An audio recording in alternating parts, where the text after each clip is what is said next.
Hello students, welcome back. This is Professor Amit Mishra here and we are supposed to complete our FDI in this part. ठीक है, ये जो आज का video बनने वाला है इसमें हम लोग क्या कर लेंगे, अपने FDI को पूरा का पूरा कंप्लीट कर लेंगे, यानी पार्ट 4B एंड पार्ट, ठीक है। So without wasting any time let us start part 4B। ठीक है, अब यहाँ पर पार्ट 4B में ये जो कंसेप्ट है ना वो पार्ट 4A से रिलेटेड होता है। ठीक है, क्या लिखा है देखो, transfer of equity instrument by pledge. ये मैंने आपको है ना बहुत पहले बताया था, मेरे फर्स्ट वीडियो में बताया, फर्स्ट वीडियो में। ठीक है, हो रहा क्या है पता है क्या, सिर्फ एग्जांपल यहाँ पर इंडियन कंपनी, ठीक है, इंडियन कंपनी ने क्या किया, फॉरेन पार्टी से लोन ले लिया। एफपी बोले तो फॉरेन पार्टी, फॉरेन पार्टी से लोन लिया, और लोन लिया मतलब क्या लिया, ईसीबी लिया। अब फॉरेन पार्टी को कुछ ना कुछ सिक्योरिटी चाहिए, तो सिक्योरिटी के लिए शेयर कौन गिरवी रख रहा है, इंडियन कंपनी का प्रमोटर। कौन शेयर्स गिरवी रख रहा है, इंडियन कंपनी का प्रमोटर। या फिर मैंने तभी आपको बताया था कि कभी कभी non resident share holders, non resident share holder भी कंपनी को लोन मिलने के लिए, कंपनी के फायदे के लिए शेयर्स गिरवी रख सकते हैं। अगर आपको याद आया होगा तो पार्ट 2 में मैंने ये बताया था, प्लेज ऑफ शेयर। ठीक है, वही सेम कंसेप्ट यहाँ पर उठा के डाले हम लोगों ने। ठीक है, तो अब यहाँ पर इंडियन कंपनी का प्रमोटर या इंडियन कंपनी के नॉन रेसिडेंट शेयर होल्डर्स वो अपने शेयर्स को प्लेज कर रहे हैं फॉरेन लोगों के पास। क्यों? बिकॉज इसी भी लेना है, लोन लेना है कंपनी के बिजनेस यानी कंपनी के फायदे के लिए। ठीक है, अब यहां पर क्या दिया है देखो, transfer of equity instrument by pledge. Pledge मतलब गिरवी रखना। कौन कर रहा है, पहले लिखा हो, प्रमोटर ऑफ इंडियन कंपनी। हाँ जी, promoter holding share of Indian company can pledge his share for securing external commercial borrowing. हाँ जी, can pledge his share for securing external commercial borrowing, but conditions क्या है कि लोन जो purpose के लिए लिया था वही पर्पस के लिए यूटिलाइज होना चाहिए। सेकंड, प्लेज का टेन्योर और ईसीबी का टेन्योर सेम होना चाहिए। जैसे 5 इयर्स के लिए प्लेज था तो ईसीबी का टेन्योर भी कितना होना चाहिए बेटा, 5 इयर्स ही होना चाहिए। फिर ऑडिटर एक सर्टिफिकेट देगा कि आपने जो पर्पस के लिए ईसीबी लिया था वही पर्पस के लिए यूज कर रहे हो। ठीक है, फिर आपने एक एनओसी लिया है बेटा, क्या लिया है, नो ऑब्जेक्शन सर्टिफिकेट ऑब्टेन किया है ऑथोराइज डीलर से। और अगर इन्वोकेशन होता है, इन्वोकेशन ऑफ प्लेज कब होगा बेटा, देखो इंडियन पार्टी है, फॉरेन पार्टी है, लोन लिया है। अच्छा, लोन को अगर रिपे नहीं कर पाया तो ये लोग क्या करेंगे, इंडियन कंपनी के प्रमोटर्स के शेयर्स को बेचने का बात करेंगे। तो अगर इन्वोकेशन ऑफ प्लेज हो रहा है तो वो आरबीआई के गाइडलाइंस के हिसाब से होगा। क्लियर? अब नेक्स्ट यहां पर लिखा है पर्सन रेसिडेंट आउटसाइड इंडिया, यानी नॉन रेसिडेंट शेयर होल्डर्स का बात हो रहा है बेटा। किसका बात हो रहा है, non resident share holders. Non resident share holders क्या कर रहा है, अपने शेयर्स को प्लेज कर रहा है, अपने शेयर्स को गिरवी रख रहा है। क्यों? क्योंकि लोन मिलना चाहिए। अच्छा, लोन नॉन रेसिडेंट को नहीं मिलना चाहिए, लोन किसको मिलना चाहिए, कंपनी। वो जो शेयर वगैरह गिरवी रख रहा है वो किसके पर्पस के लिए गिरवी रख रहा है, कंपनी के पर्पस के लिए गिरवी रख रहा है। तो शेयर्स कहां प्लेज कर सकता है वो, इंडियन बैंक के पास प्लेज कर सकता है, या तो ओवरसीज बैंक यानी फॉरेन बैंक के पास प्लेज कर दिया, या फिर एनबीएफसी यानी नॉन बैंकिंग फाइनेंशियल कंपनीज के पास प्लेज कर दिया। और इन्वोकेशन अगर होगा यानी अपन पैसा रिपे नहीं कर पाए तो जो फॉरेन पार्टी शेयर वगैरह ले लेगा अपने से। ठीक है, जो इन्वोकेशन होगा वो आरबीआई के गाइडलाइंस के हिसाब से होना चाहिए। क्लियर है ना? नेक्स्ट अगला कंसेप्ट बोलता है investment by foreign portfolio investor. बेटा अगर आपको फॉरेन पोर्टफोलियो इन्वेस्टर याद आया होगा, ठीक है, अगर आपको फॉरेन पोर्टफोलियो इन्वेस्टर अगर याद आया होगा तो मैंने बोला था कि ये सिर्फ लिस्टेड कंपनी में इन्वेस्ट करता है या फिर company propose to be listed में इन्वेस्ट करता है, company propose to be listed में इन्वेस्ट करता है। और ये लोग जब इन्वेस्ट करेंगे ना तो ये लोग अपना पोर्टफोलियो इंप्रूव करने के लिए इन्वेस्ट करते हैं। ये लोग का कोई भी टारगेट कंपनी का ग्रोथ या कंपनी का ओनरशिप लेना नहीं है, ना ही इनको कंपनी के मैनेजमेंट में पार्टिसिपेट करना है। They just invest by looking at the future earnings of the company, by looking at the share price of the company. यानी अगर कंपनी की शेयर प्राइस जबरदस्त चल रही है, ये कंपनी की शेयर प्राइस जबरदस्त आगे जा सकते हैं, तो ये लोग उनमें इन्वेस्ट करते हैं। ठीक है, ये लोग सिर्फ प्रॉफिट मोटिव देख के इन्वेस्टमेंट करते हैं। ठीक है, अब अगर एक फॉरेन पोर्टफोलियो इन्वेस्टर्स को खुद को एफपीआई बुलाना है तो इनको सेबी के पास से रजिस्ट्रेशन लेना पड़ेगा कंपल्सरी। कौन से रेगुलेशंस के हिसाब से, सेबी एफपीआई रेगुलेशंस के हिसाब से। SEBI foreign portfolio investors regulations के हिसाब से क्या लेना पड़ता है, इनको रजिस्ट्रेशन देना पड़ता है। अब मैंने आपको वहां पर ही बताया था कि एक एफपीआई जो इन्वेस्ट करेगा, एक एफपीआई यानी single FPI can invest less than 10%।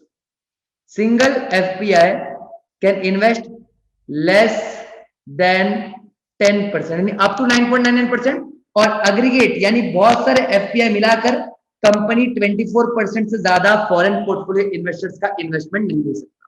ठीक है, चलो मैं बताऊंगा तुम लोगों को, ध्यान देना। ठीक है, फॉर एग्जाम्पल कोई कंपनी है, कोई कंपनी जैसे इंडिया में एक कंपनी है, कंपनी का नाम है XYZ लिमिटेड। ठीक है, इंडिया में एक कंपनी है, कंपनी का नाम क्या बेटा, XYZ लिमिटेड। ठीक है, अब ये XYZ लिमिटेड है ना, ये XYZ लिमिटेड, ये लोग को ना फॉरेन से इन्वेस्टमेंट आ रहा है, लेकिन फॉरेन से इन्वेस्टमेंट कौन कर रहा है, फॉरेन पोर्टफोलियो इन्वेस्टर्स। ठीक है, अब फॉरेन पोर्टफोलियो इन्वेस्टर कर रहे हैं, कौन से फॉरेन पोर्टफोलियो, फॉर एग्जांपल एक फॉरेन पोर्टफोलियो इन्वेस्टर का नाम है मिस्टर ए, एक का नाम है मिस्टर बी, एक का नाम है मिस्टर सी, और एक का नाम है मिस्टर डी।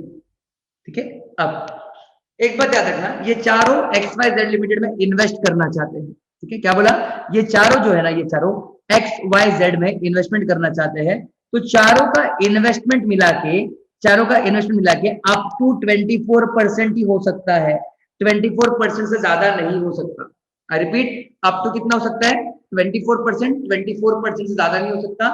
और मिस्टर ए का इंडिविजुअली लेस देन 10% होना चाहिए, इनका भी less than 10, less than 10, less than 10, यानी individually less than 10%, aggregate up to 24%। ठीक है, अब अगर इस 24% को आपको बढ़ाना है, इंक्रीज करना है, तो आप इंक्रीज कर सकते हो up to sectoral cap, up to sectoral cap. जैसे suppose XYZ limited insurance company है, करेक्ट। अब बेटा इंश्योरेंस कंपनी कितना परसेंट एफडीआई रिसीव कर सकता है, insurance company can receive FDI up to 49%। तो ये 24% की लिमिट को 49% तक के लिमिट तक बढ़ा देगा, लेकिन दो रिक्वायरमेंट है। रिक्वायरमेंट क्या है, पहला आपको बोर्ड रिजोल्यूशन पास करना पड़ेगा, एंड सेकेंड आपको क्या पास करना पड़ेगा, स्पेशल रिजोल्यूशन। ठीक है, अच्छा तुम लोग एक बात समझना, बच्चे अक्सर कंफ्यूज हो जाते हैं, बच्चे अक्सर कंफ्यूज हो जाते हैं, तुम लोगों को कंफ्यूज नहीं होना। ठीक है, सिर्फ फॉर एग्जांपल इंश्योरेंस कंपनी का ही बात कर लेता हूं, ठीक है, ताकि तुम लोग को याद रह जाए। इंश्योरेंस कंपनी में एफडीआई कितना परसेंट अलाउड है, 49%। अब ये 49% डिवाइडेड होगा, जैसे सपोज फॉरेन से कोई एक इंसान है जो कि फॉरेन पोर्टफोलियो इन्वेस्टर नहीं, कोई रैंडम इंसान है, वो चाहे तो पूरा का पूरा होल 49% ले सकता है, पूरा का पूरा 49%, कोई रेस्ट्रिक्शन नहीं। लेकिन सपोज फॉरेन से कोई एफपीआई है, अगर सिंगल है तो वो लेस देन 10%, और अगर बहुत सारे लोग आ रहे हैं तो अग्रीगेट एफपीआई मैक्सिमम कितना ले सकता है, 24% ले सकता है। ठीक है, अब बचा कितना है, देखो पूरा इन्वेस्टमेंट कितना अलाउड है, 49%, एफपीआई ने कितना ले लिया, 24%, बचा कितना है अभी, 25%। ये 25% बाकी फॉरेनर्स तो ले सकते हैं ना, बस एफपीआई नहीं ले सकता, क्योंकि एफपीआई ग्रोथ नहीं देखता, वो सिर्फ प्रॉफिट देखता है। समझ रहे हो मैं क्या बोलना चाह रहा हूं तुम लोगों को, तो FPI is a part of FDI, FPI is a सब पार्ट ऑफ एफडीआई। जैसे अगर मैं यहाँ पर एफडीआई बोलता हूं तो इसके ब्रांच में एक क्या आ जाएगा, एफपीआई आ जाएगा, जिसका मैक्सिमम इन्वेस्टमेंट कहां तक अलाउड है, 24% तक। आगे ये 24% बढ़ सकता है कहां तक, सेक्टरल कैप तक, यानी आपका जितना सेक्टर में एफडीआई अलाउड है उधर तक। लेकिन रिक्वायरमेंट क्या है, क्या पास करना पड़ेगा, बोर्ड रिजोल्यूशन और स्पेशल रिजोल्यूशन। समझ रहे हो मैं क्या बोलना चाहता हूँ, ठीक है।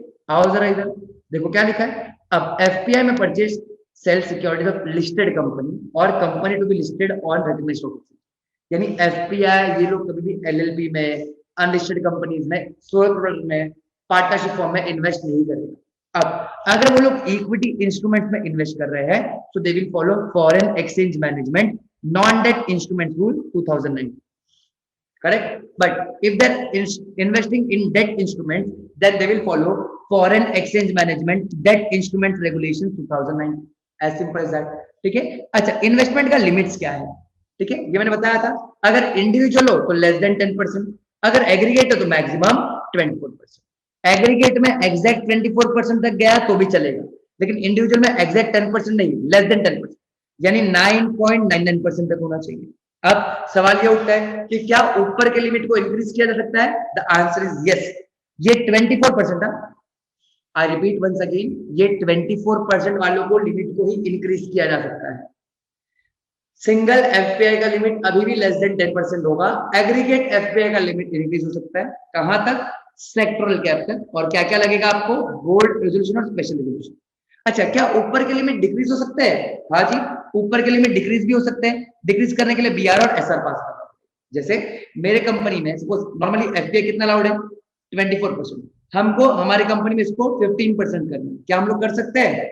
हाँ बिल्कुल कर सकते हैं। ठीक है, डिक्रीज भी हो सकता है और इंक्रीज भी हो सकता है, लेकिन एक बार इंक्रीज हो गया तो वापस से डिक्रीज नहीं हो सकता। Once increased can not be decreased. For example, ध्यान देना मैं क्या बोल रहा हूं।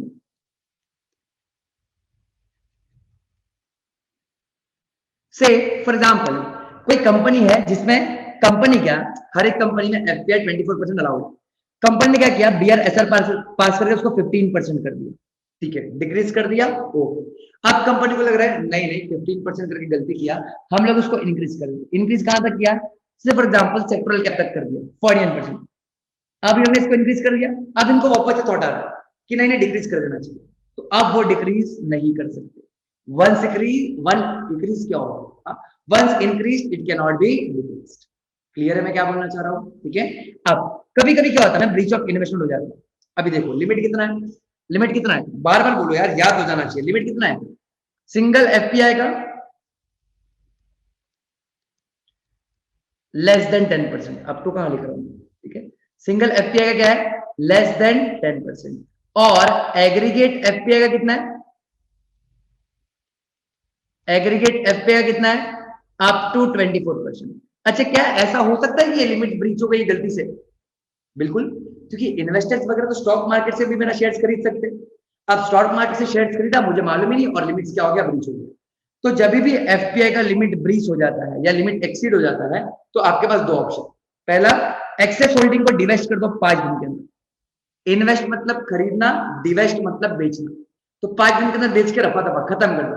और ऑप्शन टू, अगर आप लोग डिवेस्ट नहीं करोगे तो आपका जितना भी एफपीआई है अब उसको एफडीआई ट्रीट किया जाएगा, और आप उसके बाद 1 रुपया भी और फॉरेन उस कंपनी में इन्वेस्ट नहीं कर सकते। क्लियर है? देखो, entire shareholding shall be treated as FDI and FPI shall not make any further investment. Clear है? और जब भी आप ब्रीच करोगे, आप कस्टोडियन बैंक को बताओगे 7 डेज के अंदर। अब आपको ब्रीच ठीक करने कितना टाइम दिया गया? 5 डेज का टाइम। ब्रीच ठीक करने के लिए कितना टाइम दिया बेटा? 5 डेज का टाइम दिया गया। तो 5 डेज तक ऐसा माना जाएगा कि आपने कोई भी लॉ का नॉन कंप्लायंस नहीं किया, बिकॉज 5 डेज तो आपको कंप्लायंस करने के लिए दिया। तो period between breach and sale और conversion into FDI shall not be treated as breach और contravention of this. Why? Because उतना टाइम आपको दिया है लॉ को कंप्लायंस करने के लिए। समझ रहे हो? फिर एफपीआई पर कुछ इंपॉर्टेंट पॉइंट्स हैं। हाँ जी, एफपीआई शॉर्ट सेलिंग, ये जो इंट्राडे में यूज होता है फ्रीक्वेंटली। फिर लेंडिंग बोरोइंग भी कर सकते हैं सिक्योरिटीज का।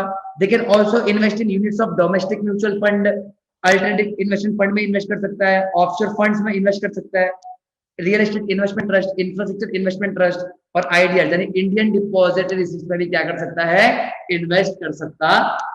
ठीक है। फिर अगर ये लोग खरीद सकते हैं तो ट्रांसफर भी कर सकते हैं, या तो सेल कर सकते हैं या तो गिफ्ट कर सकते हैं। ठीक है, जैसे भी हो। अगर आप ऑटोमेटिक रूट में हो तो किसी का अप्रूवल लेने की जरूरत नहीं है, बट अगर आप अप्रूवल रूट में हो तो आपको गवर्नमेंट का अप्रूवल लेना। सिंपल था, बहुत सिंपल था, कोई टेंशन नहीं। ठीक है, ये एफपीआई हो गया। अब एक कंसेप्ट आता है जो बोला गया है investment by non resident Indian या एनआरआई या ओसी। एनआरआई या ओसी, इन्वेस्टमेंट कौन कर रहा है? एनआरआई कर रहा है या तो ओसीआई कर रहा है। अब एनआरआई या ओसीआई दो मोड में इन्वेस्ट कर सकते हैं, एक रिपैट्रिएशन बेसिस पर और दूसरा नॉन रिपैट्रिएशन बेसिस पर। हाँ जी, क्या बोला? एक रिपैट्रिएशन बेसिस पर इन्वेस्टमेंट हो सकता है और एक नॉन रिपैट्रिएशन बेसिस पर हो सकता है। ठीक है। अब क्योंकि एनआरआई या ओवरसीज सिटीजन ऑफ इंडिया ये कभी ना कभी अपने हुआ करते थे, अब पराये हो चुके, तो इनको थोड़ा लीनियंस, थोड़ा छूट दी गई है, थोड़ा फ्रीडम दिया गया है इन्वेस्टमेंट करने के। इनका जो रूल्स एंड रेगुलेशन है ना वो इतना स्ट्रिक्ट नहीं जितना बाकी लोगों के लिए। समझ रहे हो मैं क्या बोलना चाह रहा हूँ? ठीक है, आओ उधर देख लेते हैं। अच्छा, रिपैट्रिएशन मतलब इंडिया में इन्वेस्ट करो और पैसा भी बाहर लेके चले जाओ। नॉन रिपैट्रिएशन मतलब इंडिया में इन्वेस्ट करो और पैसा बाहर नहीं लेके जा सकते। अगर लेके जाना है तो आपको आरबीआई का अप्रूवल लेना पड़ेगा। क्लियर? अब देखो क्या लिखा है, एनआरआई और OCI can invest on repatriation. यानी पहला हम किसके बाद सीखने वाले, पहला हम सीखने वाले रिपैट्रिएशन बेसिस पर कहां कहां इन्वेस्टमेंट हो सकता है। तो रिपैट्रिएशन बेसिस पर equity instrument but listed company के, लिस्टेड कंपनी के इक्विटी इंस्ट्रूमेंट में इन्वेस्टमेंट हो सकता है। फिर पब्लिक सेक्टर अंडरटेकिंग जैसे ओएनजीसी वगैरह हो गया, यहां पर भी आप इन्वेस्टमेंट कर सकते हो अगर गवर्नमेंट डिसइन्वेस्टमेंट कर रहा है। फिर आप म्यूचुअल फंड में भी इन्वेस्ट कर सकते हो इंडिया के, या फिर आप लोग नेशनल पेंशन सिस्टम में, याद करना पहला वीडियो पार्ट 1, वहां पर मैंने बताया था कि ये जो एनआरआईज वगैरह है वो इंडिया के नेशनल पेंशन सिस्टम में इन्वेस्ट कर सकते हैं if the national pension system is governed by PFRDA, यानी pension provident fund regulatory and development authority, pension fund regulatory and development authority. ठीक है, प्रोविडेंट नहीं, पेंशन फंड। अब अगर इक्विटी में इंस्ट्रूमेंट करना है तो वो लोग लिस्टेड कंपनी के ही इक्विटी में इन्वेस्ट कर सकते हैं और कहीं नहीं। आई रिपीट, अगर इक्विटी में इन्वेस्ट करना है तो लिस्टेड कंपनी में ही इन्वेस्ट करेंगे। अच्छा, लिमिट क्या है, तो एक एनआरआई 5% तक इन्वेस्ट कर सकता है और एग्रीगेट 10%। और अगर इनको एग्रीगेट का लिमिट बना रहा है तो 24% तक बढ़ा सकते हो बाय पासिंग बीआर और एस। जैसा अपन ने एफपीआई कैसा देखा, लेस देन 10%, एफपीआई कैसे देखा, लेस देन 10% और up to 24% and can be increase to sectoral cap by passing BR और एसआर। सेम उसी तरीके से यहाँ पर इंडिविजुअली क्या बोला है, up to 5%, aggregate up to 10%, can be increase to 24%, but 24% तक आपको इंक्रीज करना है तो दो चीज लगेगा, और दो चीज क्या है, बीआर और एसआर। क्लियर है? तो अगर एनआरआई को या ओसीआई को इंडिया में इन्वेस्टमेंट करना है इक्विटी शेयर में, तो repatriation basis, I repeat repatriation basis पर, तो उनको लिस्टेड कंपनी में ही इन्वेस्टमेंट करना पड़ेगा। क्लियर है? आप ये पब्लिक सेक्टर में इन्वेस्ट कर सकता है डिसइन्वेस्टमेंट स्कीम के अंदर, ये बता दिया। फिर डोमेस्टिक म्यूचुअल फंड में भी इन्वेस्ट कर सकता है और पीएफआरडीए के नेशनल पेंशन सिस्टम में भी कर सकता है। क्लियर है? अब यहाँ पर investment can be done on repatriation basis, जैसा ऊपर बोला गया है, और जितना भी पेमेंट वगैरह है, जो मोड ऑफ पेमेंट है वो कैसे होगा, जैसे आरबीआई प्रिस्क्राइब करेगा। यानी आरबीआई जैसे बोलेगा कि पेमेंट ऐसे ऐसा होना चाहिए तो आरबीआई के अकॉर्डिंगली ही पेमेंट होना चाहिए। क्लियर है? अब हम लोग ने सीखा रिपैट्रिएशन, अब सीखेंगे नॉन रिपैट्रिएशन बेसिस। हाँ जी, अभी हम लोगों ने क्या सीखा, रिपैट्रिएशन बेसिस पर कैसे इन्वेस्टमेंट करेगा एनआरआई या ओसीआई। अब देखेंगे कि एनआरआई और OCI repatriation sorry non repatriation basis पर कैसे इन्वेस्ट करेगा। तो वो कर सकता है इक्विटी इंस्ट्रूमेंट में इन्वेस्ट। अब ये इक्विटी लिस्टेड भी हो सकता है और अनलिस्टेड भी हो सकता है। हाँ जी, ऊपर क्या पड़ा है, अगर आप रिपैट्रिएशन बेसिस पर इन्वेस्टमेंट करें तो कंपलसरी लिस्टेड कंपनी में इन्वेस्ट करो, लिस्टेड कंपनी की इक्विटी लो। लेकिन अगर आप नॉन रिपैट्रिएशन बेसिस पर इन्वेस्टमेंट करना चाहते हो तो आप अनलिस्टेड कंपनी में भी इन्वेस्टमेंट कर सकते हो। फिर आप यूनिट्स ऑफ म्यूचुअल फंड में इन्वेस्ट कर सकते हो। ये देखो, contribution to LLP, contribution to partnership firm, proprietary firm, ये ऊपर नहीं था, ये रिपैट्रिएशन बेसिस पर नहीं था, ये नॉन रिपैट्रिएशन बेसिस पर ही है। समझ रहे हो? तो एनआरआई या ओसीआई इंडिया के पार्टनरशिप फर्म, प्रोप्राइटरशिप फर्म या फिर एलएलपी में इन्वेस्ट कर सकते हैं, लेकिन नॉन रिपैट्रिएशन बेसिस। ठीक है, आओ जरा देखते हैं क्या लिखा है। एनआरआई और ओसीआई और ए ट्रस्ट और फर्म इनकॉर्पोरेटेड बाय एनआरआई या ओसीआई। ठीक है, एनआरआई ओसीआई खुद आ रहे हैं या ऐसा फर्म या ऐसा ट्रस्ट आ रहा है जो एनआरआई ओसीआई ने बनाया है, वो लोग इंडियन कंपनी के इक्विटी इंस्ट्रूमेंट में लिस्टेड अनलिस्टेड दोनों में इन्वेस्ट कर सकते हैं विदाउट एनी लिमिट्स, कोई लिमिट्स नहीं। म्यूचुअल फंड में इन्वेस्ट कर सकते हैं, कन्वर्टेबल नोट्स में इन्वेस्ट कर सकते हैं। अब ये कन्वर्टेबल नोट्स क्या है मैं बताऊंगा आगे, डोंट वरी। फिर एलएलपी के कैपिटल में कंट्रीब्यूट कर सकते हैं। ठीक है, और जो भी इन्वेस्टमेंट लोग करेंगे उसको रेसिडेंट इन्वेस्टर्स के साथ एट पार्ट ट्रीट यानी इक्वल ट्रीट किया जाए। रेसिडेंट इन्वेस्टर्स का इन्वेस्टमेंट और इनका इन्वेस्टमेंट इक्वल ट्रीट किया जाए। ठीक है, अब investment by NRI OCI is not allowed. आज एनआरआई या ओसीआई कहां इन्वेस्टमेंट नहीं कर सकते, they can not invest in Nidhi company, company engage in agriculture और plantation activities, real estate business और टीडीएस। कहना चाहिए ये तो प्रोहिबिटेड ही है, ये तो यूजुअली नॉर्मली कहां आता है, प्रोहिबिटेड सेक्टर्स में आता है। समझ रहे हो मैं क्या बोलना चाह रहा हूं? फिर अगर आपको इन्वेस्टमेंट करना है फर्म में या प्रोप्राइटरी कंसर्न, तो आप कर सकते हो, but make sure that firm और proprietary concern is not engage in the business of agriculture, plantation, print media और रियल एस्टेट बिजनेस। क्लियर है? अच्छा, ये लोग चाहे तो डेरिवेटिव वगैरह में भी इन्वेस्ट कर सकते हैं। और मोड ऑफ पेमेंट कैसे होगा? जैसे आरबीआई। Simple, very simple. अब आता है issue of convertible notes by Indian startup company. क्या आया? Issue of convertible note by Indian startup company. अब ध्यान से सुनना, कंसेप्ट क्या है। मैंने एक स्टार्टअप खोला, मैंने क्या बोला? स्टार्टअप खोला, ठीक है। स्टार्टअप का नाम क्या है? सही, XYZ लिमिटेड।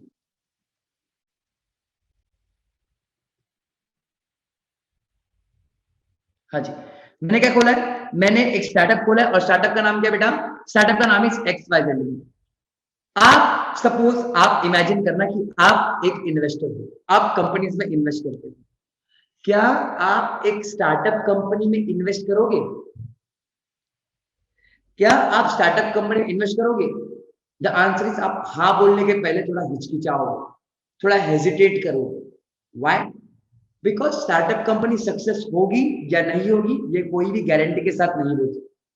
हर एक स्टार्टअप कंपनी क्रेड नहीं होगा, पे योर बिल्स यूजिंग क्रेड, ना ना ना, हर एक स्टार्टअप कंपनी क्रेड नहीं होता। समझ रहे? कितनी, देखो, अगर 10 स्टार्टअप सक्सेसफुल होती तो 1000 स्टार्टअप फेल भी होता है, ये भी याद रखना। तो अब आप स्टार्टअप में इन्वेस्ट करने के पहले थोड़ा हिचकिचाओगे, थोड़ा हेजिटेट करोगे, थोड़ा डरोगे, ठीक है। तो मैं क्या बोलता हूँ पता है क्या आपको? अरे डोंट वरी बच्चा, इन्वेस्ट, ठीक है। इन्वेस्ट कौन कर रहा है? फॉरेनर, क्योंकि फेमस सीख रहे हैं ना, तो इन्वेस्ट कौन कर रहा है? फॉरेनर।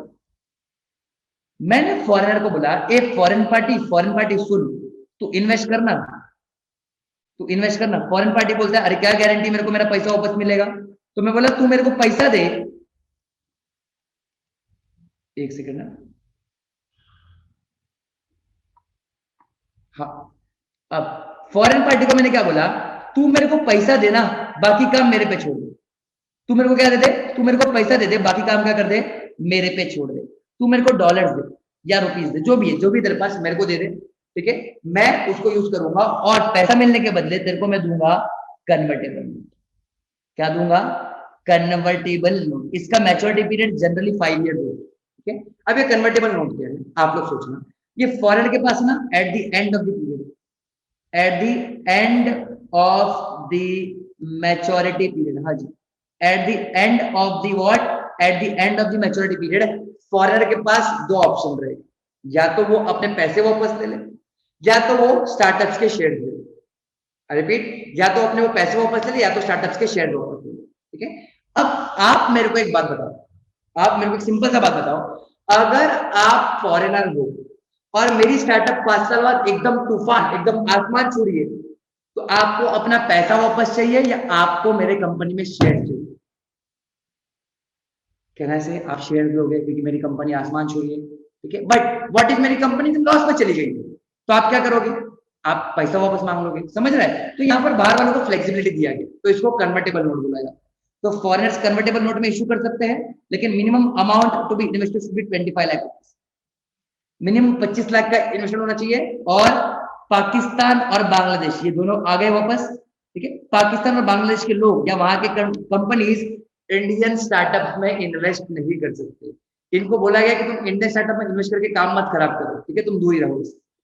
क्लियर है? आज होगा क्या लिखा है, देखो, PROI में purchase convertible notes issued by Indian startup company. हाँ जी, इंडियन स्टार्टअप कंपनी अगर कन्वर्टेबल नोट्स इशू कर रहा है तो आप बिंदास परचेस कर सकते हैं, ठीक है। आप सिटीजन ऑफ पाकिस्तान और बांग्लादेश और an entity which is incorporated in Pakistan Bangladesh can not purchase convertible notes issued by Indian startup company. वो लोग कन्वर्टेबल, तो आप लोग सोचते रहोगे कि सर ये पाकिस्तान और बांग्लादेश वाले इन्वेस्ट कहाँ करते हैं? So they can invest in listed companies, ठीक है। और भी कितने सारे रास्ते हैं, आपको स्टार्टअप में क्यों इन्वेस्ट करना है, ठीक है। अच्छा, मिनिमम इन्वेस्टमेंट कितने का होना चाहिए? 25 लाख का, ठीक है। फिर अगर आप अप्रूवल रूट में हो तो इन्वेस्टमेंट लेने के पहले अप्रूवल ले लो। फिर मोड ऑफ पेमेंट आरबीआई के हिसाब से होगा, and all other guidelines of RBI shall be simple.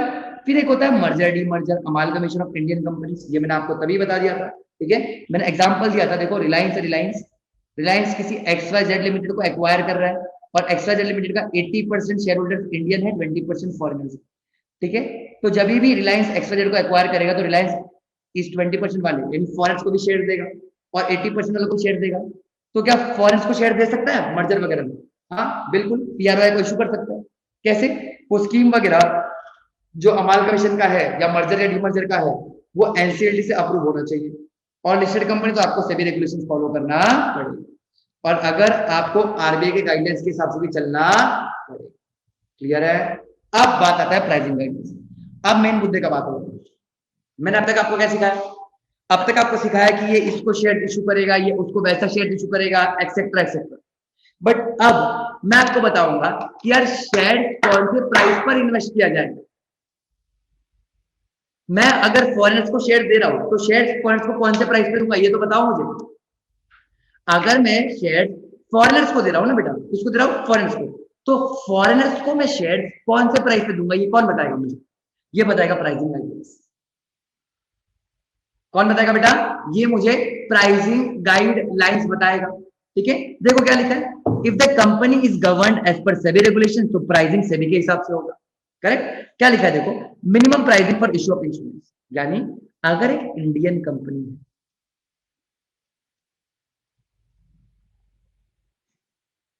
ठीक है, ये क्या कर रही है, फॉरेनर्स को यानी फिरंगियों को शेयर इशू कर रही है, तो प्राइस क्या होगा, उस शेयर का प्राइस क्या होगा ये अपने को पता करना है। तो लिस्टेड कंपनी में प्राइस कैसे होगा? मिनिमम प्राइस सेबी के हिसाब से। अगर डीलिस्टिंग भी हो रहा है तो भी प्राइस किसके हिसाब से होगा? सेबी के हिसाब से होगा। अच्छा, अनलिस्टेड कंपनी के केस में वैल्यूएशन कौन करेगा? Valuation will be done by merchant banker और पीसीए और पीसीएम, यानी प्रैक्टिसिंग चार्ट अकाउंटेंट या प्रैक्टिसिंग कॉस्ट मैनेजमेंट अकाउंटेंट। और वैल्यूएशन कैसे किया जाएगा? Internationally accepted pricing methodology and valuation shall be done on arms length यानी मार्केट में। क्लियर है मैं क्या बोलना चाह रहा हूं? ठीक है, अब प्राइसिंग गाइडलाइंस कब एप्लीकेबल नहीं होगा? जब इन्वेस्टमेंट नॉन रिपैट्रिएशन बेसिस पर होगा, यानी फॉरेनर्स इंडिया में इन्वेस्ट करके इंडिया में ही रखने वाला है, इंडिया के बाहर पैसा लेके जाने वाला नहीं है, तो उस केसेस में जो भी इन्वेस्टमेंट वगैरह रहेगा उस पर प्राइसिंग गाइडलाइंस अप्लाई नहीं होगी। ये तो था इशू के लिए। किसके लिए था ये? इशू ऑफ इंस्ट्रूमेंट्स था, है ना? ये किसके लिए था बेटा? इंस्ट्रूमेंट्स आप इशू कर रहे हो उसके लिए था। अब यहां पर क्या लिया है? Minimum pricing for transfer of instruments. क्या बोला है? Minimum pricing for transfer of instrument. अब ट्रांसफर किसके बीच में होगा? 1% टू अनदर पर्सन, कंपनी बीच में नहीं आएगा, पर्सन टू पर्सन ट्रांसफर होगा। ठीक है, अब ट्रांसफर सेल या गिफ्ट से हो सकता है। अब अगर पीआरओ है, पीआरओ को ट्रांसफर कर दो, यानी एक फिरंगी, फिरंगी नहीं फॉरेनर लिखूंगा, या फिर चलो पीआरओआई लिखता हूं। पीआरओआई किसको दे रहा है? इंडियन को दे रहा है। ठीक है, अगर पीआरआई इंडियन को शेयर दे रहा है तो इंडिया से पैसा जाएगा बाहर। हाँ, इंडिया से क्या जाएगा? पैसा जाएगा बाहर। ठीक है, और पीआरआई पीआरओआई को दे रहा है, यानी इंडियन किसको दे रहा है? पर्सन रेसिडेंट आउटसाइड इंडिया को दे रहा है। तो यहां से शेयर जाएगा और पैसा अंदर आएगा, है ना? पैसा अंदर आएगा रुपीज या डॉलर फॉर्म में जो भी है। ठीक है, तो अगर पीआरआई को दे रहा है या पीआरओआई को दे रहा है तो सब रिक्वायरमेंट सेम है। रिक्वायरमेंट क्या सेम है? अगर लिस्टेड है तो सभी फॉलो करो, अगर अनलिस्टेड है तो valuation international accepted accounting principle के साथ होगा, आर्म्स लेंथ बेसिस पर होगा। वैल्यूएशन कौन करेगा? मर्चेंट बैंकर या तो पीसीए यानी प्रैक्टिसिंग चार्ट अकाउंटेंट, या तो पीसीए में यानी practicing cost management accountant. Same, अगर आप पीआरआई टू पीआरओआई कर रहे हो तो लिस्टेड कंपनी में सभी फॉलो होगा, अनलिस्टेड में सेम चीज बोला गया है, PCA merchant banker PCA. The only difference, I repeat, the only difference is, दिख रहा नहीं है? दिख रहा है क्या हाईलाइट किया हुआ? हाँ जी, the only difference is minimum and maximum. क्या बोला मैंने? The only difference is what? The only difference is minimum and maximum price. मतलब ये लोग क्या बोल रहे हैं कि जब भी फॉरेनर्स आपको शेयर बेचेगा ना तो पैसा अपने को फॉरेनर को देना पड़ेगा, तो फॉरेनर को मैक्सिमम कितना पैसा जाएगा वो हमने बताया है। और जब आप फॉरेनर को शेयर बेचोगे तो फॉरेन से पैसा इंडिया में आएगा, तो कितना मिनिमम पैसा इंडिया में आना चाहिए? बाहर जाने का मैक्सिमम लिमिट लगाया है और अंदर लाने का मिनिमम लिमिट, यानी अंदर आने के टाइम पैसा जब इंडिया में आ रहा है तो मिनिमम के ऊपर जितना चार्ज करना चाहे अपन कर सकते, लेकिन मैक्सिमम लिमिट लगा दिया गया। पैसा देने के टाइम लिमिट लगाया कि इतना ही दे सकते हो, लेकिन आने के लिए जितना आने दो उतना चलेगा। अगेन प्राइसिंग गाइडलाइंस कब अप्लाई नहीं होगा? जब आप इन्वेस्टमेंट कैसे कर रहे हो? नॉन रिपेट्रिएशन बेसिस पर कर रहे हो, सिंपल। ठीक है, अब होता है taxes and remittance of sale. India में आपने शेयर बेचा, आप PROI हो, ठीक है, सिंपल सी बात। आप PROI हो, आपने क्या किया है, इंडिया में शेयर को बेच दिया। अब बेचने के बाद जो भी पैसा कमाया वो पैसा आप लोग बाहर लेके जा सकते हो। कैसे? नॉर्मल बैंकिंग चैनल्स के थ्रू। आपको सारे टैक्सेस वगैरह पे करने पड़ेंगे, RBI के रूल्स रेगुलेशंस फॉलो करने पड़ेंगे, और आपका इन्वेस्टमेंट रिपैट्रिएशन बेसिस पर होना चाहिए। अरे भाई, रिपैट्रिएशन बेसिस पर होगा तभी तो आप पैसा फॉरेन लेके जा सकते हो। अगर रिपैट्रिएशन बेसिस पर नहीं है, नॉन रिपैट्रिएशन बेसिस पर है, तो पैसा लेके जाना है तो आपको RBI का अप्रूवल लेना पड़ेगा। सिंपल था, एकदम सिंपल था। ठीक है, अब एक कंसेप्ट है डाउनस्ट्रीम इन्वेस्टमेंट। ठीक है, यहां पर मैंने सब कुछ समझा तो दिया है, लेकिन फिर भी समझ लेना डाउनस्ट्रीम इन्वेस्टमेंट होता है। ठीक है, सपोज फॉरेन कंपनी है एप्पल, एग्जाम्पल है, उन्होंने इंडिया में एक कंपनी है XYZ लिमिटेड। अब XYZ लिमिटेड का जितना भी इन्वेस्टमेंट है, ठीक है, जितना भी इन्वेस्टमेंट, यानी 100% इन्वेस्टमेंट किसने दिया है, एप्पल ने। यानी 100% इन्वेस्टमेंट कहां से आया, फॉरेन से आया। लेकिन XYZ लिमिटेड वो इन्वेस्टमेंट खुद यूज नहीं करता। XYZ लिमिटेड वो पैसा कहां डाल देता है, XYZ लिमिटेड वो पैसा डालता है ABC लिमिटेड। ठीक है, अब XYZ लिमिटेड क्या है बेटा, XYZ लिमिटेड इंडियन कंपनी है, और ABC लिमिटेड भी क्या है, इंडियन कंपनी है। ठीक है, तो अब जो भी पैसा मिला है, जो भी पैसा मिला है एप्पल से, वो XYZ लिमिटेड वो पैसा ABC लिमिटेड में डाल देता है। इसको बोला जाता है डाउनस्ट्रीम इन्वेस्टमेंट। क्या बोलता है, डाउनस्ट्रीम। यानी जब भी फॉरेन कंपनी इंडियन कंपनी में इन्वेस्ट करता है और इंडियन कंपनी वो पैसा दूसरे इंडियन कंपनी में डाल देता है, उसको डाउनस्ट्रीम इन्वेस्टमेंट बोला जाता है, नीचे की तरफ इन्वेस्टमेंट होता है। ठीक है, बट बीच वाली जो कंपनी है, जैसे मेरे एग्जांपल में XYZ या यहाँ पर इंडियन कंपनी वन, इनका पूरा 100% इन्वेस्टमेंट किसका होना चाहिए, फॉरेन कंपनी का होना चाहिए। आप समझ रहे हैं मैं क्या बोल रहा हूँ, ये होता है डाउनस्ट्रीम इन्वेस्टमेंट। देखो क्या लिखा है, downstream investment is investment made by an Indian entity which has total foreign investment. I repeat, investment made by Indian entity which has total foreign investment or an investment vehicle in the capital instrument or the capital of another Indian entity. यानी Indian entity जिसके पास 100% foreign investment है, उसने क्या किया है, वो पैसा उठा के दूसरे इंडियन कंपनी में इन्वेस्ट कर दिया है। क्लियर है मैं क्या बोलना चाह रहा हूं? ठीक है, अब ये इनडायरेक्ट फॉरेन इन्वेस्टमेंट क्या होगा, सेम चीज है। ठीक है, एप्पल है, एप्पल ने क्या किया है, XYZ लिमिटेड में इन्वेस्ट किया है। अब XYZ लिमिटेड में इन्वेस्ट किया है, कितना परसेंट इन्वेस्ट किया है, से फॉर एग्जांपल 100% फॉरेन इन्वेस्टमेंट है। अब XYZ लिमिटेड क्या करता है, उसको ABC लिमिटेड में इन्वेस्ट करता है। अब यहां पर XYZ limited is owned by foreigners.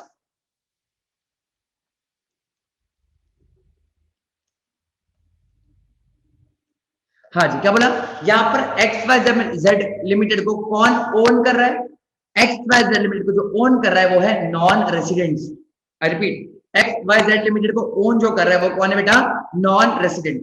तो अब एप्पल ने 100% इन्वेस्टमेंट किया XYZ लिमिटेड में, और XYZ लिमिटेड वो इन्वेस्टमेंट किसमें कर देता है, ABC लिमिटेड में। तो एप्पल ने XYZ में किया है फॉरेन डायरेक्ट इन्वेस्टमेंट, और एप्पल ने ABC लिमिटेड में किया है इनडायरेक्ट फॉरेन इन्वेस्टमेंट। क्या किया बेटा, इनडायरेक्ट फॉरेन इन्वेस्टमेंट किया। समझ रहे हो मैं क्या बोलना चाह रहा हूँ? ठीक है, तो जब भी बीच का कंपनी बाहर वाला होल्ड कर रहा है, तो फिर वो डाउनस्ट्रीम की जगह चेंज होकर क्या हो जाएगा, इनडायरेक्ट फॉरेन इन्वेस्टमेंट। तो देखो क्या लिखा है, downstream investment by an Indian entity and such investing Indian entity, यानी इनकी बात हो रही है, इन्वेस्टिंग इंडियन एंटिटी मतलब XYZ लिमिटेड की बात हो रही है। ठीक है, इज नॉट ओन्ड और controlled by PRI and it is owned and controlled by PROI। यानी इंडियंस कंट्रोल नहीं करते, कंट्रोल कौन कर रहा है, पर्सन रेसिडेंट आउटसाइड इंडिया। ठीक है, और if such investing Indian entity who sponsor, अगर इन्वेस्टमेंट व्हीकल होता है ना, इन्वेस्टमेंट व्हीकल, तो इन्वेस्टमेंट व्हीकल जैसे रियल एस्टेट इन्वेस्टमेंट ट्रस्ट वगैरह हो गया ना, तो इनके स्पॉन्सर होते हैं। ठीक है, तो उनके स्पॉन्सर इंडियंस नहीं है, वो आउटसाइड इंडिया वाले हैं। ठीक है, अब ऐसा कब माना जाता है कि इंडियन कंपनी का ओनरशिप और कंट्रोल फॉरेनर्स के पास है। तो शेयर होल्डिंग के बेसिस पर अगर सामने के पास मोर देन 50% है, या LLP का मोर देन 50% कैपिटल है, या फिर कंट्रोल के बेसिस पर आप more than 50% board of directors appoint कर सकते हो। या फिर more than 50% of designated partners appoint कर सकते हो। यहाँ पर मेजोरिटी लिखा है, मेजोरिटी मतलब क्या होता है, मोर देन 50%, करेक्ट। या तो आप पॉलिसी का डिसीजन वगैरह ले सकते हैं। क्लियर। अब ये टोटल फॉरेन इन्वेस्टमेंट क्या होता है, तो एफडीआई यानी foreign direct investment plus indirect foreign investment, हाँ जी, foreign direct investment plus indirect foreign investment is equal to total foreign investment. अब टोटल फॉरेन इन्वेस्टमेंट का कैलकुलेट कैसे किया जाता है, जैसे एक पीआरओआई इंडिया में कितना फॉरेन इन्वेस्टमेंट होल्ड कर रहा है, ये कैसे कैलकुलेट किया जाए। तो पहले लिखा है कन्वर्टेबल डेट को आप लोग टोटल फॉरेन इन्वेस्टमेंट मानेंगे, लेकिन एफसीसीबी और डीआर यानी फॉरेन करेंसी कन्वर्टेबल बॉन्ड्स और डिपॉजिटरी रिसीट्स को आप लोग फॉरेन इन्वेस्टमेंट नहीं मानते। क्यों? बिकॉज अब तक ये बॉन्ड में है, आगे चल के इक्विटी में कन्वर्ट होगा, तो जब वो इक्विटी में कन्वर्ट होगा तब उसको फॉरेन इन्वेस्टमेंट माना जाएगा।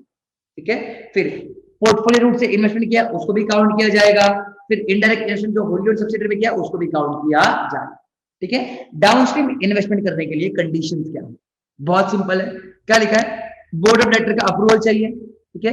फिर फंड्स आपने बाहर से लेके आए, इंडिया से बोरो नहीं किया। आई रिपीट, डाउनस्ट्रीम इन्वेस्टमेंट, याद करो मेरा एग्जांपल, एप्पल ने कहा किया था XYZ और XYZ ने कहा किया था ABC। तो XYZ के पास जो भी पैसा है वो सारा फॉरेन से आना चाहिए, वो लोगों ने डोमेस्टिकली कोई पैसा बोरो नहीं किया है। बट सपोज एप्पल ने XYZ को 100 करोड़ दिया था और ये 100 करोड़ यूज करके XYZ ने 10 करोड़ कमाया, तो ये 10 करोड़ जो इंडिया में कमाया वो ABC में डाल सकते।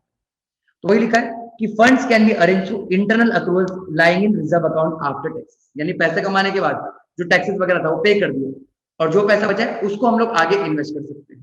ठीक है। और जो भी कंप्लायंसेस वगैरह है वो फर्स्ट लेवल इंडियन कंपनी करेगा। फर्स्ट लेवल इंडियन कंपनी मतलब XYZ का बात हो रहा है, और अगर यहां पर मैं एग्जांपल देखूं तो किसका बात हो रहा है, इंडियन कंपनी 1 का बात हो रहा है। ये लोग सारा कंप्लायंसेस करेंगे। ठीक है।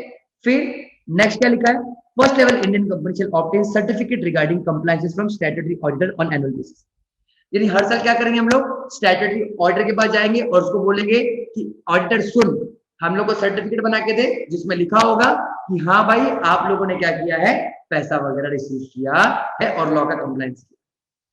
Simple, very simple. Now next is acquisition and transfer of immovable property in India, यानी फॉरेनर्स है ना, फॉरेनर्स, क्या बोला, फॉरेनर्स, वो लोग क्या कर रहे हैं इंडिया में प्रॉपर्टी परचेज कर रहे हैं। आई रिपीट, फॉरेनर्स क्या कर रहे हैं बेटा, इंडिया में प्रॉपर्टी परचेज कर रहे। तो क्या लिखा है देखो, acquisition and transfer of property in India by a NRI और एन ओसीआई। एनआरआई बोले तो नॉन रेसिडेंट इंडियन, ओसीआई बोले तो ओवरसीज सिटीजन ऑफ इंडिया, दोनों बात एक ही है। ठीक है। वो लोग क्या कर रहे हैं, इंडिया में प्रॉपर्टी एक्वायर कर रहे हैं, तो वो लोग इंडिया में प्रॉपर्टी एक्वायर कर सकते हैं, but they can not acquire agriculture land और फार्म हाउस और प्लांटेशन, क्योंकि इंडिया, अभी आप एनआरआई हो, आपको क्या मालूम एग्रीकल्चर क्या होता है, आपको क्या मालूम फार्म हाउस का सीन क्या है, प्लांटेशन क्या है, तो आप लोग वो सारी प्रॉपर्टी को एक्वायर मत करो। क्यों? क्योंकि आप एग्रीकल्चर लैंड को एक्वायर करके वहां पर अपनी बड़ी बड़ी बिल्डिंग बना दोगे। But India is a primary sector company जहां पर एग्रीकल्चर को बहुत इंपॉर्टेंस दिया जाता है, तो आप लोग एग्रीकल्चर लैंड, फार्म हाउस और प्लांटेशन प्रॉपर्टी ले सकते हैं। अब कंसिडरेशन कैसे पे किया जाएगा, तो जो भी फंड्स है आपके पास, जो आपने बैंकिंग चैनल्स के थ्रू लाए थे, या फिर आपके पास अगर नॉन रेसिडेंट अकाउंट में कुछ पैसे पड़े तो आप उससे भी पैसा ले, उससे भी प्रॉपर्टी खरीद सकते। आई रिपीट, मैं यहाँ पर क्या बता रहा हूँ, प्रॉपर्टी कौन खरीद सकता है, एनआरआई या तो ओसीआई। फिर से बोल रहा हूँ, प्रॉपर्टी कौन खरीद रहा है, एनआरआई और ओसीआई। और ये मैंने आपको पहले ही बोला था कि एनआरआई और ओसीआई को हम लोग थोड़ा छूट, यानी थोड़ा इजी इजी डील करेंगे उनसे, इतना स्ट्रिक्ट नहीं होगा, इतना हार्श नहीं होंगे। तो ये लोग प्रॉपर्टी खरीद सकते हैं, लेकिन प्लांटेशन, एग्रीकल्चर, फार्म हाउस वाले प्रॉपर्टी नहीं खरीद सकते। ठीक है। अब following modes of consideration is not allowed. ठीक है। एनआरआई ना, एनआरआई वो ट्रैवलर चेक से पे करना चाहते हैं। क्या कॉमेडी कर रहा है, ट्रैवलर चेक प्रॉपर्टी खरीदने के लिए यूज होता है, घूमने के लिए यूज होता है, घूमने के लिए, तो ट्रैवलर चेक से आप प्रॉपर्टी नहीं ले सकते। ठीक है। फिर गिफ्ट, हाँ जी, अगर एनआरआई ओसीआई को, एनआरआई ओसीआई से गिफ्ट मिल रहा है या पर्सन रेसिडेंट इन इंडिया से गिफ्ट मिल रहा है, तो आप गिफ्ट ले सकते हो अगर आप रिलेटिव हो कंपनी एक्ट के हिसाब से। फिर इनहेरिटेंस में मिला है तो भी चलेगा, और आप अगर प्रॉपर्टी खरीदो तो प्रॉपर्टी को ट्रांसफर भी कर सकता। करेक्ट। अब इंटरेस्टिंग पॉइंट क्या लिखा है, joint acquisition by the spouse of NRI और एन ओसीआई, जैसे प्रियंका चोपड़ा हाँ जी, क्या बोला? प्रियंका चोपड़ा। Priyanka Chopra is NRI. अच्छा, प्रियंका चोपड़ा का स्पाउस कौन है? Nick Jonas. अच्छा, निक जोनस को इंडिया में प्रॉपर्टी खरीदना तो खरीद सकता है, प्रियंका चोपड़ा के साथ मिलकर बिंदास खरीद सकता है, जॉइंट एक्विजिशन। ठीक है, बिंदास इंडिया में प्रॉपर्टी खरीद सकता है, बट कुछ कंडीशन है। कंडीशन ये है कि शादी को कम से कम 2 साल हो जाना चाहिए।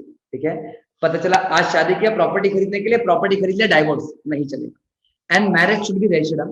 वो निब्बा निब्बी वाला प्यार नहीं, हाथ काटा, खून निकला, सिंदूर भर दिया, हाँ, बीच में आग लगाई, सास ने बोला शादी हो गई, ये वाला प्यार नहीं। Marriage should be registered. और spouse is not prohibited from acquisition.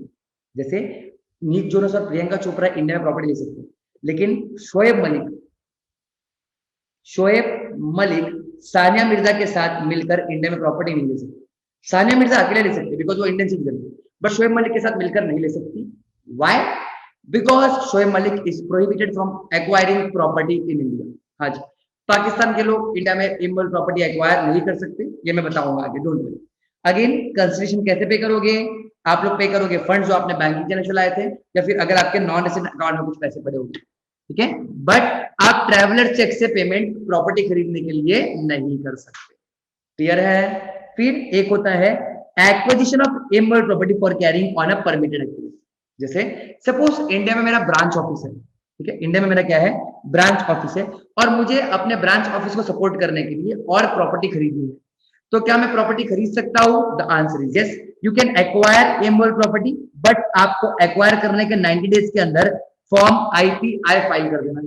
हाँ जी, एक्वायर करने के 90 डेज के अंदर क्या फाइल कर देना है? फॉर्म आईपीआई फाइल कर देना है। ठीक है, और आप उस प्रॉपर्टी को जो इंडिया में खरीदोगे, खरीदने के बाद आपको जो करना है करो, मॉर्गेज करना तो मॉर्गेज भी कर सकते, बट देखो क्या लिखा है, citizens of foreign countries can not acquire और transfer immovable property in India, and if they want to acquire or transfer immovable property, then prior RBI approval is required. अभी मैं जो कंट्रीज का नाम लूंगा वो कंट्रीज के लोग नॉर्मली इंडिया में प्रॉपर्टी नहीं ले सकते, और अगर उनको नॉर्मली इंडिया में प्रॉपर्टी लेना है तो उनको कंपलसरी आरबीआई का अप्रूवल लेना पड़ेगा। ठीक है, कौन सा कंट्री बोला? Pakistan, Bangladesh, Sri Lanka, Afghanistan, China, Iran, Nepal, Bhutan, Hong Kong, Macau and Korea. अब देखो ये सब अपना इंडिया से बॉर्डर शेयर कर रहे हैं। इंडिया से क्या शेयर कर रहा है? बॉर्डर, या फिर जो कंट्री अपना बॉर्डर शेयर करता है वो कंट्री उनसे बॉर्डर शेयर करता है। जैसे सपोज ये इंडिया है, इधर पे बांग्लादेश होगा, इधर पाकिस्तान होगा, यहाँ पर चाइना होगा, समझ रहे हैं? फिर अफगानिस्तान पाकिस्तान के बाजू में, तो क्योंकि ये बॉर्डर कनेक्टेड है इनका। ठीक है, तो ऐसे लोगों को प्रोहिबिट कर रखा है, नहीं ले सकते, और लेना तो आरबीआई का अप्रूवल। क्यों? बिकॉज देखो बांग्लादेश वाले अभी वो लोग इधर है, थोड़ा प्रॉपर्टी इंडिया में लिया, और प्रॉपर्टी इंडिया में लिया लिया लिया लिया, ऐसा पूरा इंडिया को ही कब्जा कर लिया।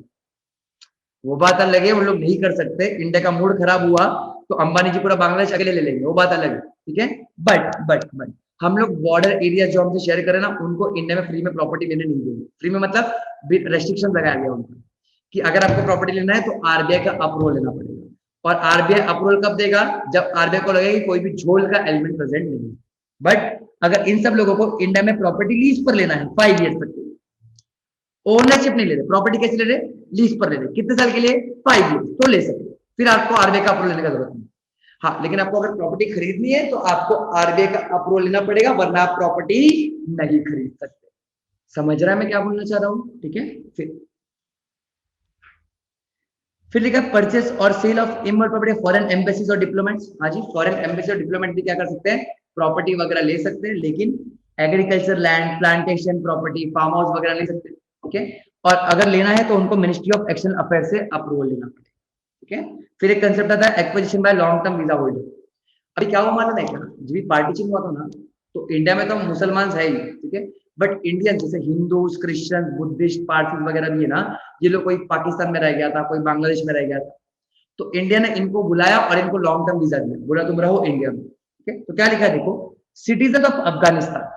कहा के सिटीजन है? अफगानिस्तान, बांग्लादेश या पाकिस्तान के, यानी वहां के सिटीजन हो, लेकिन आप वहां पर माइनॉरिटी कम्युनिटी को बिलोंग करते हो, जैसे हिंदू, सिख, बुद्धिस्ट, जैन, पारसी, क्रिश्चियन। अब अक्सर मुझे बच्चे डाउट पूछते हैं कि सर मुस्लिम्स क्यों नहीं? बिकॉज अफगानिस्तान, बांग्लादेश और पाकिस्तान में Muslims are majority community, not minority community. और हम लोग किसका बात कर रहे हैं? माइनॉरिटी कम्युनिटीज का बात। क्लियर है? तो जो लोग इंडिया में रिसाइड कर रहे हैं, सिटीजन कहाँ के? अफगानिस्तान, बांग्लादेश, पाकिस्तान से, लेकिन रह रहे कहां पर है? इंडिया में। कौन से वीजा पर? लॉन्ग टर्म वीजा पर। तो वो लोग इंडिया में दो प्रॉपर्टी खरीद सकते हैं, एक खुद के रहने के लिए और एक एम्प्लॉयमेंट के लिए, खुद के बिजनेस के लिए। दो प्रॉपर्टी मैक्सिमम खरीद सकते हैं, ठीक है। बट कंडीशन क्या है? प्रॉपर्टी रेस्ट्रिक्टेड एरिया में सिचुएटेड नहीं रहना चाहिए, पहली बात, ठीक है। फिर आपको डिक्लेरेशन देना पड़ेगा कि आप लॉन्ग टर्म वीजा पर रह रहे हो। फिर आपको रजिस्ट्रेशन डॉक्यूमेंट देना पड़ेगा। आपको बताना पड़ेगा कि आप, अच्छा, आपको जो भी प्रॉपर्टी दी गई है, आपसे प्रॉपर्टी छीन ली जाएगी, कॉन्फिस्केट कर ली जाएगी अगर आप एंटी इंडिया एक्टिविटीज में इन्वॉल्व होते हो, यानी इंडिया को तोड़ने की कोशिश करते हो। फिर आपको अपने डॉक्यूमेंट्स की copy deputy commissioner of police को देने पड़ेंगे, फॉरेन रजिस्ट्रेशन ऑफिस में देने पड़ेंगे, या फॉरेनर्स रीजनल रजिस्ट्रेशन ऑफिस में देने पड़ेंगे, ठीक है। फिर आप लॉन्ग टर्म वीजा पर थे, आप लॉन्ग टर्म वीजा पर थे, बट अब क्या हो चुके हो? अब सिटीजन ऑफ इंडिया बन चुके हो। हाँ जी, गवर्नमेंट ने तरस खाया आप पर, आप अब तक लॉन्ग टर्म वीजा पे थे, गवर्नमेंट ने आपको क्या दिया? सिटीजनशिप दे दी। उस केस में आप बाय सेल प्रॉपर्टी जैसा चाहो वैसा कर सकते हो, बिकॉज अब आप क्या बन चुके हो? अब आप सिटीजन बन चुके हो, अब आप पर कोई बर्डन है ही नहीं, सिंपल। फिर लिखा है रिपेट्रिएशन ऑफ सेल प्रोसीड्स। अब अगर पीआरओ है, पीआरओ है सेलर ऑफ एमवल प्रॉपर्टी, को ना पीआरओ, यानी पीआरओ ने प्रॉपर्टी बेची, तो पीआरओ ने जो प्रॉपर्टी बेचा वो पैसा इंडिया के बाहर लेके जा सकता है आरबीआई के परमिशन। एनआरआई ओसीआई ने बेचा तो वो लोग भी लेके जा सकते हैं, लेकिन मैक्सिमम दो प्रॉपर्टी का पैसा ही बाहर लेके जा सकते हैं, उससे ज्यादा, ठीक है। और sale in case of property secured for ECB, यानी ईसीबी के लिए हम लोग ने अपना इमूवेबल प्रॉपर्टी क्या रखा था? गिरवी रखा था। तो अब वो हम लोग ईसीबी का लोन चुका नहीं पाए, तो हम लोग का प्रॉपर्टी बेचकर पैसा लेके जाना था, तो हाँ जी बिल्कुल लेके जा सकते हैं, रिपैट्रिएट कर सकते हैं। फिर लिखा है prohibition on transfer of immovable property. हाँ जी, क्या लिखा है? No PRO can transfer immovable property in India unless RBI permits transfer. यानी अगर आपको इंडिया में इमूवेबल प्रॉपर्टी एक इंसान से दूसरे इंसान के पास बेचना है और आप फॉरेनर हो, तो आपको आरबीआई का परमिशन लेना पड़ेगा, आपको ऑथराइज डीलर के थ्रू ट्रांजैक्शन करना पड़ेगा, और अगर ईसीबी हो तो आप कोर बिजनेस आउटसाइड इंडिया के लिए यूज कर सकते हो, और इन्वोकेशन के टाइम आपको आरबीआई के गाइडलाइंस फॉलो करने, ठीक है। और last but not the least, please ये पढ़ना जरा देखना, मैंने आपको बताया कि नहीं कि ये लोग को, ये कंट्रीज के लोगों को अगर इंडिया में प्रॉपर्टी खरीदना है तो वो लोग नहीं खरीद सकते, और फिर भी खरीदना है तो आरबीआई का अप्रूवल लेना पड़ेगा। कौन सी कंट्री है? Pakistan, Bangladesh, Sri Lanka, Nepal, Bhutan, China, Iran, Hong Kong, Macau, Korea, Afghanistan, ठीक है, ये लोग। लेकिन अगर यही लोग को इंडिया में लीज पर प्रॉपर्टी खरीदनी है अप टू 5 years, तो वो लोग खरीद सकते हैं, कोई टेंशन नहीं। क्लियर है मैं क्या बोलना चाह रहा हूं? तो यहां पर अपना पार्ट 4B खत्म हो गया, अब अपना सिर्फ पार्ट 5 बाकी है, और पार्ट 5 बेटा सिर्फ 5 पेजेस का है, एकदम छोटा सा पार्ट है जिसको खत्म करने 2 मिनट भी नहीं लगेगा, ठीक है। अब देखो क्या लिखा है? Foreign exchange management, mode of payment and reporting of non debt instrument. मतलब इंडिया में पैसा कैसे आएगा या इंडिया से पैसा कैसे जाएगा? मोड ऑफ पेमेंट मतलब यही होता है ना कि इंडिया में पैसे कैसे आएगा और इंडिया से पैसे कैसे बाहर जाएगा। देखो क्या लिखा, mode of payment and remittance of sale proceeds. क्या बोला है? Mode of payment and remittance, remittance मतलब ट्रांसफर करना, सेल प्रोसीड्स। अब देखो क्या लिखा है, परचेज और sale of equity instrument of an Indian company by PRO. यानी अगर एक पीआरओ को इंडियन कंपनी का शेयर्स खरीदना है तो वो पैसा कैसे लेके आएगा? He will bring money through inward remittance, normal banking channels, यानी ऑथराइज डीलर के साथ, डीलर से पैसा लेके आ गया, या फिर उसके अकाउंट एनआरई या एफसी एनआर अकाउंट में पैसा था, या फिर कंसेशन कैश में ला सकता है, इक्विटी शेयर जस्ट बैक, यानी अपना शेयर देगा और तुम्हारा शेयर लेके चले जाएगा। फिर फॉरेन करेंसी अकाउंट से भी ला सकता है और एनआरई एफसी एनआर अकाउंट से भी ला सकता है। मतलब जो भी ये शेयर वगैरह खरीदा है उसको बेचना है तो टैक्स पे करने के बाद वो सारा पैसा वापस लेके जा सकता। जब भी फॉरेनर यानी person resident outside India India में इन्वेस्ट करेगा किसी कंपनी में, तो कंपनी उसको 60 डेज के अंदर शेयर दे देगा, अगर नहीं दिया तो 15 डेज के अंदर रिफंड दे देगा, और रिफंड नहीं किया तो उसके बाद क्या करना पड़ेगा? इंटरेस्ट पे करना पड़ेगा। क्लियर है? ये तो हम लोग का स्टार्टिंग में बात हो गई। फिर mode of payment and remittance of sale proceeds, investment foreign portfolio invest. हाँ जी, ऊपर कौन कर रहा था? ऊपर कर रहा था पर्सन रेसिडेंट आउटसाइड इंडिया, अब यहां पर कौन कर रहा है? यहां पर कर रहा है फॉरेन पोर्टफोलियो इन्वेस्टर्स। अब वो पैसा इंडिया में कैसे लेके आएगा? बैंकिंग चैनल्स के थ्रू, यानी ऑथराइज डीलर के थ्रू, या फिर वो एक अकाउंट खोल लेगा स्पेशल नॉन रेसिडेंट रुपी अकाउंट, तो वो अकाउंट के थ्रू भी वो पैसा इंडिया में ला सकता है। अच्छा, अगर जो भी पैसा उसने इंडिया में इन्वेस्ट किया है वो पैसा शेयर वगैरह बेचा उसने और पैसे कमाए, अब उसको पैसा फॉरेन में वापस लेके जाने, तो वो नेट ऑफ टैक्स मतलब एप्लीकेबल टैक्सेस पे करके पैसा बाहर लेके जा सकता है। सिंपल ना। नेक्स्ट लिखा है mode of payment and remittance of cell proceed कौन कर रहा है यहाँ पर, एनआरआई और ओसीआई। देखो तीनों बता दिया मैंने, सबसे पहला पीआरओआई किया, फिर एफपीआई किया, अब कौन कर रहा है, एनआरआई या तो ओसीआई कर रहा है। ठीक है, अब कौन से बेसिस पर कर रहा है, ऑन रिपैट्रिएशन बेसिस। अरे कौन से बेसिस पर कर रहा है, रिपैट्रिएशन बेसिस या तो नॉन रिपैट्रिएशन बेसिस। अब अगर रिपैट्रिएशन बेसिस पर इन्वेस्टमेंट कर रहा है तो बैंकिंग चैनल्स के थ्रू पैसा ला दिया, एनआरई, एफएसआर, फिर एनआरओ अकाउंट, समझ रहे हो। और सेल प्रोसीड यानी जो भी पैसा कमाएगा बेच के वो इंडिया के बाहर लेके जा सकता है, लेकिन टैक्सेस पे करने पड़ेंगे, जो भी एप्लीकेबल टैक्सेस। फिर लिखा है on non repatriation basis, banking channel या एनआरई, एफएसआर या एनआरओ अकाउंट से लेके आएगा। और सेल प्रोसीड्स आप इंडिया के बाहर लेके जा सकते हो, लेकिन क्योंकि नॉन रिपैट्रिएशन था तो आपको बाहर लेके जाने के टाइम आरबीआई का अलग से अप्रूवल लेना पड़ेगा। क्लियर, ये तो था आपका रेमिटेंस। अब ये रिपोर्टिंग, ठीक है, क्या मैंने आपको फॉर्म एफसीजीपीआर बताया 30 डेज के अंदर फाइल करना पड़ता है। फिर एक फॉर्म होता है annual return on foreign liabilities and assets, यानी हर साल हर फाइनेंशियल खत्म होने के बाद 15 जुलाई के अंदर 15 जुलाई के अंदर आपको बताना है कि कितना एफडीआई आपने रिसीव किया है, फॉरेन का कितना आपके ऊपर लायबिलिटी और कितना एसेट्स। ठीक है, फिर होता है form foreign currency transfer of share यानी एफसीटीआरएस। क्या बोला, एफसीटीआरएस, ये कितने फाइल करना है बेटा, 60 डेज के अंदर। क्लियर है, ये भी बता दिया। फॉर्म ईसॉप 30 डेज के अंदर, ये भी बता दिया। फिर फॉर्म डीआरआर, डीआर किसके लिए होगा, डिपॉजिटरी रिसीट्स के लिए होगा। फिर फॉर्म एलएलपी किसके लिए होगा, एलएलपी के लिए होगा। फिर ये एलईसी, एलईसी किसके लिए होगा, ऑथराइज्ड डीलर जो भी रिपोर्ट करता है बैंक्स को, आरबीआई को। ठीक है, फिर एलईसी ये एनआरआई के लिए करने वाला है। फिर फॉर्म आईएनवीआई ये है इंफ्रास्ट्रक्चर इन्वेस्टमेंट ट्रस्ट के लिए। फिर फॉर्म डीआई किसके लिए है, ये डाउनस्ट्रीम इन्वेस्टमेंट के लिए है। और फॉर्म कन्वर्टेबल नोट्स किसके लिए है, कन्वर्टेबल नोट्स के लिए। तो इन शॉर्ट आपको एग्जाम में क्या पूछा जाएगा पता है, एग्जाम में आपको पूछा जाएगा कि what are the reporting requirements. तो आपको ये फॉर्म पढ़ना है, बहुत सिंपल है, बहुत सिंपल है। जैसे एफसीजीपीआर इशू के लिए, टीआरएस ट्रांसफर के लिए, फिर डीआर डाउनस्ट्रीम इन्वेस्टमेंट, समझ रहे हो मैं क्या बोल रहा हूँ। ईसॉप के लिए होगा। सिर्फ इतना याद रखना कि कौन सा फॉर्म कितने टाइम में फाइल करना, दैट्स इट। इतना लिख दिया, मार्क्स पूरा मिल जाएगा। प्लीज रिपोर्टिंग रिक्वायरमेंट्स को छोड़ना मत, इंपॉर्टेंट है। ठीक है, आप यहाँ पर अगर फॉर्म वगैरह डिले कर रहा है फाइल करने में तो आप पर पेनल्टी लगेगा, और पेनल्टी कौन डिसाइड करेगा, अपना रिजर्व बैंक डिसाइड करेगा। क्लियर है।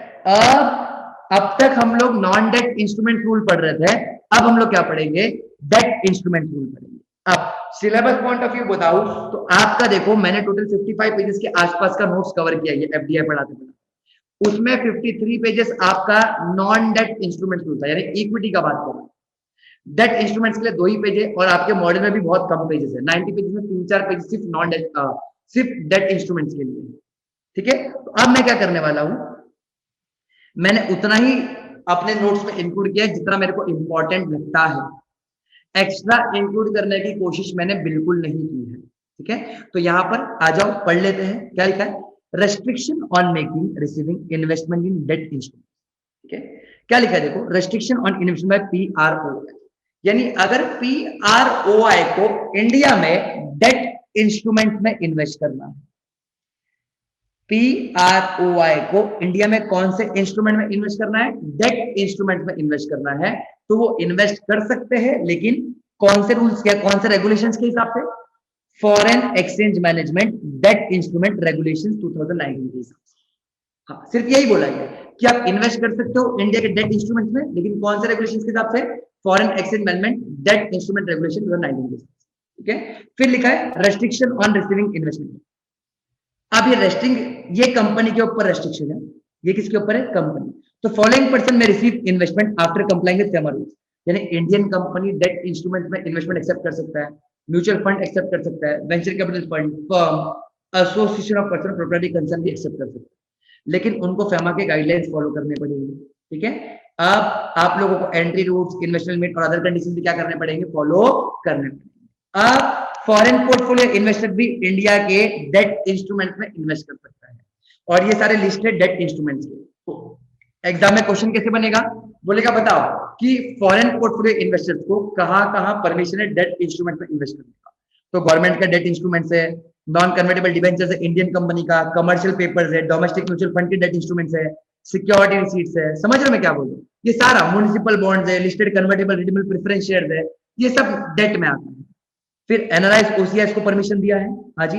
रिपैट्रिएशन बेसिस पर आप लोग यहाँ पर इन्वेस्ट कर सकते हो और नॉन रिपैट्रिएशन बेसिस पर आप लोग यहाँ पर इन्वेस्ट कर सकते हो। अगेन इंस्ट्रूमेंट सेम ही है, देखो government securities, treasury bills, mutual fund के यूनिट्स, पब्लिक सेक्टर अंडरटेकिंग के बॉन्ड्स, समझ रहे हो मैं क्या बोलना चाहूँ, ठीक है। एंड नेक्स्ट लिखा है मर्जर, डीमर्जर और amalgamation of Indian companies. FDI में मैंने कहा क्या सिखाया था आपको कि एक इंडियन कंपनी दूसरे इंडियन कंपनी में मर्ज हो रहा है तो उनके फॉरेन शेयरहोल्डर्स को शेयर दे सकते हैं। तो यहाँ पर बोल रहा है उनके फॉरेन शेयरहोल्डर्स को डिबेंचर दे सकता है। सिंपल कंसेप्ट क्या है, मर्जर वगैरह एनसीएलटी से अप्रूव होना चाहिए, फैमा का रूल्स फॉलो करो, कंपनी जाकर रूल फॉलो करो, ठीक है। और आप लोग प्रोहिबिटेड सेक्टर में होने नहीं चाहिए, क्लियर है। और यहाँ पर बच्चा आपका पूरा एफडीआई का रिवीजन होता है खत्म, ठीक है। एफडीआई मैं वापस से बता देता हूं, जिन्होंने स्टार्टिंग से वीडियो नहीं देखा है उनके लिए वापस से बता देता हूं। पार्ट 1 में और पार्ट 2 मैंने एक फर्स्ट वीडियो में कवर की है, फिर पार्ट 3 और पार्ट 4A मैंने सेकेंड वीडियो में कवर की है, और पार्ट 4A प्लस पार्ट 5 मैंने थर्ड यानी ये वाले वीडियो में कवर किया। तो एफडीआई के टोटल कितने वीडियो बने हैं, 3 वीडियो, और जहां तक मुझे लगता है कि ये तीनों वीडियो मिलाकर 4 घंटे के ऊपर नहीं है। तो अगर आप 4 घंटे को आराम से देखोगे तो आपका पूरा एफडीआई रिवाइज हो जाएगा। बट मेक श्योर बच्चा that whenever you are revising FDI you are revising with me. जैसे अगर आपने एक वीडियो देख लिया तो प्लीज पार्ट 1 और पार्ट 2 भी पढ़ के खत्म कर दो। आपने दूसरा वीडियो देखा तो प्लीज पार्ट 3 और पार्ट 4 भी खत्म कर दो पढ़ के। और अगर आपने तीसरा वीडियो देखा तो प्लीज पार्ट 4 और पार्ट 5 भी खत्म कर दो, 4B और पार्ट, समझ रहे हैं। तो यहाँ पर अपना एफडीआई खत्म हो गया। आप लोग एग्जाम में एफडीआई से डायरेक्ट क्वेश्चन ही एक्सपेक्ट करना, हाँ जी। एफडीआई से डायरेक्ट क्वेश्चन आएगा, कभी कभी वो लोग केस लॉ पूछते हैं, 100 में से 10 टाइम्स केस लॉ पूछेंगे तो 9 टाइम्स डायरेक्ट क्वेश्चन पूछेंगे। बी प्रिपेयर्ड, वास्ट चैप्टर है, एग्जाम में 4-5 मार्क्स का तो आता ही आता है। अब आप सोचोगे सर 5 मार्क्स के लिए इतना सारा क्यों पढ़ना, बिकॉज ये चैप्टर का पोटेंशियल बहुत ज्यादा है। अगर इनका दिमाग हटा तो ये लोग ज्यादा आपको पूछ सकते हैं। तो प्लीज पढ़कर रेडी रहना। और अभी तो आपका एग्जाम पोस्टपोन हो गया तो आपके पास सफिशिएंट टाइम भी है, ठीक है। तो अब एफडीआई का रिकॉर्डिंग यहाँ बंद करते हैं, मिलते हैं नेक्स्ट वीडियो में नेक्स्ट चैप्टर के साथ। Thank you so much guys, good bye.